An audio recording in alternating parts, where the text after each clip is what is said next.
this is Tim from YourSixTech. Today in this video I'm going to show you how to fix your frozen PlayStation 5.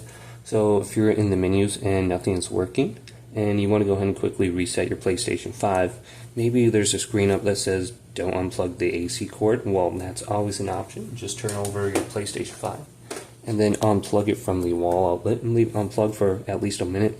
And you might load into a screen that says you have to repair your hard drive or something like that. That's completely fine. Just let it do that.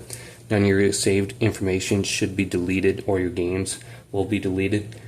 Everything should be working well. Otherwise, you can go to the front and there should be a power button located right here. Just simply hold this down and you'll hear a beep. Continue to hold it down. You'll hear a second beep. Your PlayStation should turn off. You won't have to unplug the power cord at all. Just wait for it to completely turn off while the light's on the light bar right here. Once it's completely turned off, we should be able to just press the button once. We'll hear a beep, and it should launch into the normal mode. So the blue lights should be turning on now, and you won't have to unplug the power cord.